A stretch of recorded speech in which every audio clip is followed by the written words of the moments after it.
La grotte de Juju vous informe que vous pouvez soutenir la chaîne gratuitement, et ça sans verser le moindre argent. Alors n'hésitez pas à me faire un petit tip sur la plateforme Utip. C'était il y a 3 ans avant la création de la chaîne YouTube. À ce moment-là, notre petite chauve-souris n'était encore qu'un jeune chiroptère qui vivait chez ses parents et jouissait des plaisirs simples de la vie, comme les sorties en famille. Tiens, justement, le voilà qui arrive accompagné de son petit frère. Je me suis emmerdé à mettre cette salopette verte. Et d'ailleurs, rappelle-moi pourquoi je suis venu avec toi.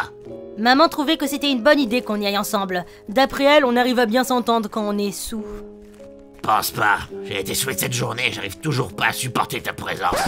Ma présence a un sens quand je suis censé garder des insensés. Garde tes gardes quant à ton égard, c'est ringard, je n'ai nul besoin qu'on me garde. C'est plutôt moi qui dois te garder, tu n'as pas arrêté de flirter. Sur tout ce qui bougeait, c'est pour ça qu'on s'est fait virer. Écoute, petit frère, d'un c'est faux, je n'ai pas sauté sur toutes les filles, seulement sur celles qui étaient célibataires. Alors comme ça, vous êtes veuve? Dis-moi belle fille, tu es sûre que tu n'es pas intéressée par une petite aventure avec un homme de petite taille? Et deuxièmement, tu crois que t'étais mieux toi et tes propos salaces? Oh, c'est pas des propos salaces, c'est de l'humour de chauve-souris. Alors, c'est l'histoire d'un ours, d'un poulpe et d'une grenouille qui se retrouvent chez les bonnes sœurs et... Bon, j'avoue peut-être que... le moment où je parlais du chandelier... Eh bah tu vois, c'est ta faute si on s'est fait virer. Non, c'est la tienne. Non, c'est la tienne. La tienne. Arrêtez. Inutile de vous chamailler. Je suis le doux merle bleu de ce bois et je vous aiderai à... Aïe, oui, aïe, aïe, aïe, aïe, aïe, ah, aïe, aïe, aïe, aïe, aïe. Tout ce que je voulais, c'était vous aider. Oula, il est mort? Non, mais sa foi en la bonté d'autrui, oui. Bien, voir ce miséreux tomber sous nos coups m'a calmé, pour l'instant. Continuons à marcher. Ou bien on pourrait voler si tu préfères. Tu sais bien qu'il est interdit de prendre la route en volant quand on est en état d'ivresse. Ah, quel branleur cet animateur. En tout cas, si un jour je rencontre quelqu'un qui a la même tête que ce merle bleu, je saurai d'office que je l'aimerais pas. Hello les nyctalopes! Aujourd'hui je ne suis pas là pour raconter la énième fois l'histoire de Pokémon, mais pour vous parler d'un dessin animé que j'ai adoré et que je trouve très peu connu. Je veux bien sûr parler d'Over the Garden Wall, aussi connu chez nous sous le nom de La Forêt de l'étrange. Et qui de mieux pour parler d'un dessin animé qu'un vidéaste spécialisé dans l'analyse de l'animation? J'ai nommé Étagère. Salut, je m'appelle Étagère, j'adore les dessins animés, j'en parle souvent. Du coup, merci Juju de m'avoir invité, et désolé pour le temps que ça a pris. C'est plutôt à moi de te remercier. Alors, Over the Garden machin chose, qu'est-ce que c'est? Over the Garden Wall, c'est un excellent dessin animé diffusé sur Cartoon Network en 2014. C'est un objet de culte relativement discret, mais que vous pourriez trouver sur Netflix, si vous l'avez. Ou si vous connaissez quelqu'un qui l'a. L'histoire met en place 2 frères, un aîné qui s'appelle Wirt, qui est méfiant et froussard, et le cadet nommé Greg, qui est naïf et insouciant, et toujours accompagné d'un drôle de crapaud. Ils sont perdus dans une forêt mystérieuse et doivent compter sur Béatrice, un merle bleu qui a le temps de parler, pour les aider à sortir de ce bois maudit. Et ils feront face à bon nombre de péripéties. Mais avant de parler plus en détail de ce qui fait le charme de ce dessin animé, parlons un peu de sa création. 2006, c'est une période charnière pour Cartoon Network, qui cherchait de nouvelles manières de renouveler son catalogue. Bon, concrètement, ça a toujours été plus ou moins le cas, et ça change pas grand chose. Parmi les gens qui proposaient des idées, se trouvait un certain Patrick Bref, lui. Eh oui, tu m'as bien reconnu. C'est moi, Quentin, le délégué de la 4ème B du collège Rabelais. On baise? Qui avait déjà posé sur une autre série de Cartoon Network, Les merveilleuses mésaventures de Flapjack. Il leur fournit alors un projet qu'il voulait adapter en long métrage, Tome of the Unknown, le tome de l'inconnu en français, où on retrouve nos 3 protagonistes devant retrouver le tome de l'inconnu, qui aurait la capacité de noter tout ce qui a été oublié. Tome qui doit être très utile quand on a oublié l'emplacement de la télécommande. Mais au final, le long métrage ne se fit pas, car McDonald, je génère 27 milliards de chiffres d'affaires par an, n'arrivait pas à visualiser son œuvre en long métrage, là où au final il la voyait plus épisodique, et l'idée fut mise en pause quand on lui dit « Écoute mon pote, arrête de perdre ton temps, tu vas taffer sur quelque chose qui s'appelle Adventure Temps. Bon c'est pas très connu mais on compte sur toi pour faire décoller la chose. » Pour 2 saisons, on lui doit entre autres les personnages de la Liche et de Bimo, qui vient en fait d'un autre pilote d'un autre dessin animé, Space Planet. De là à lui associer le parenté de toute une très jolie dimension d'Adventure Time, il n'y a qu'un pas. Et pourtant, après quelques 8 années en Californie, le projet Tome of the Unknown est ressorti des enfers du développement. Le pitch est arrivé et a emmené avec lui quelque chose de beaucoup plus proche de ce qu'on connaît aujourd'hui. Maintenant parlons de la série en elle-même, car malgré son côté très Walt Disney sur ses décors, la thématique d'Over the Garden Wall, c'est d'aller de l'avant. Tout ça dissimulé par d'autres thématiques telles que la mort et le deuil. What the hell was that?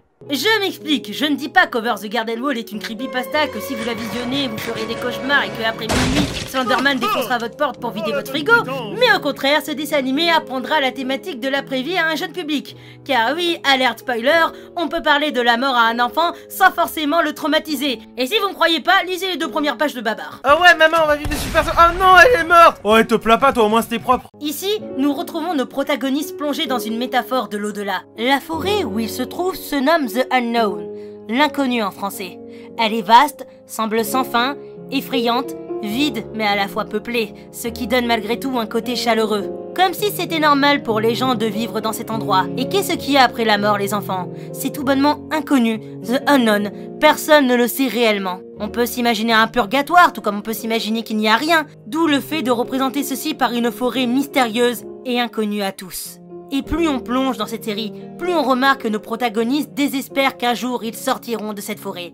À l'exception de Greg, le petit frère, qui lui est beaucoup trop jeune et n'a pas vécu assez longtemps pour réaliser ce qu'est la mort. Ce n'est pas pour autant une série tranche de vie. Nos héros sont poursuivis par une créature qui semble effrayer tout le bois. Elle se nomme la Bête. Et Dieu que j'aime ce méchant. La Bête n'est pas un animal à titrement parler. Elle ne va pas directement s'en prendre aux héros et les déchiqueter. Non, mais plutôt les faire désespérer, jusqu'à ce qu'ils comprennent qu'ils ne rentreront jamais chez eux. Si le bois en question représente la peur de l'inconnu, la Bête est la peur de la mort. Omniprésente même quand on ne la voit pas, elle réussit à susciter la crainte chez tous ceux qui vivent dans ce bois, nous poussant à faire des actions désespérées, comme pour le bûcheron par exemple, qui ne cessera jamais de dire aux enfants de faire attention à la Bête.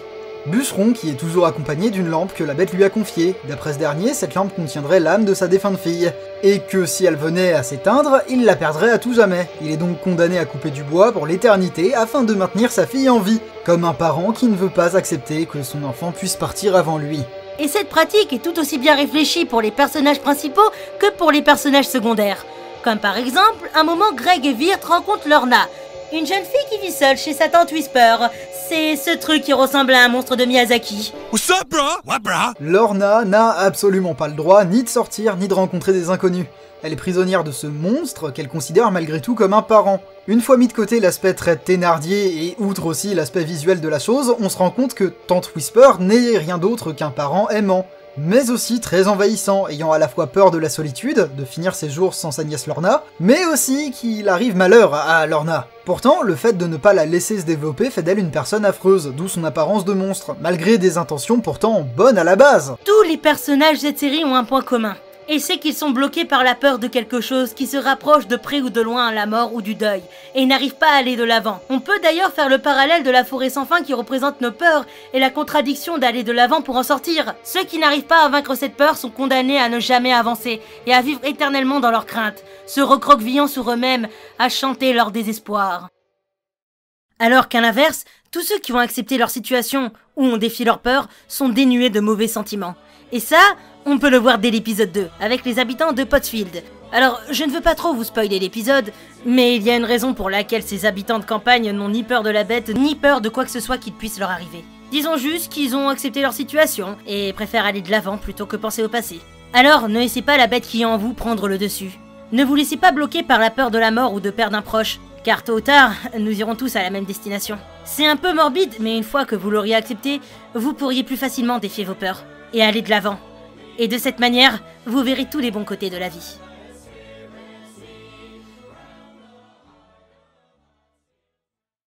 J'ai tellement envie de vous en dire plus sur cette série, mais ce serait vous spoiler. Il y a à peine 10 épisodes de chacun 10 minutes, et j'aimerais réellement que vous alliez la regarder. Et comme a dit Étagère, elle est disponible sur Netflix. D'ailleurs, Tatagère, c'est quoi ton avis sur la série? Eh ben c'était rudement sympa. C'est presque un crève-cœur que ça n'ait été finalement qu'un format très court. Surtout au vu des épisodes qu'on aurait pu avoir.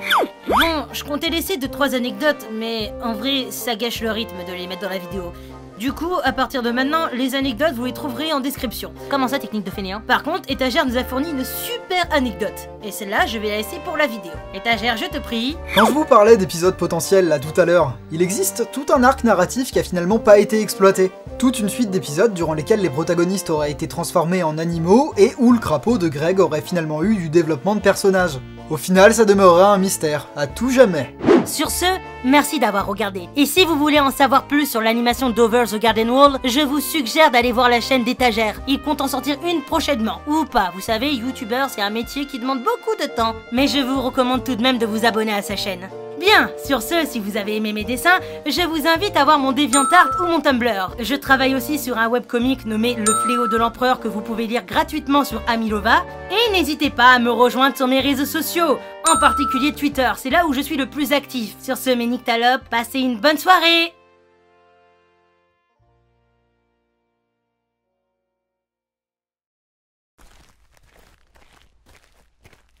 Bon bah, ça fait 2 fois qu'on passe par là.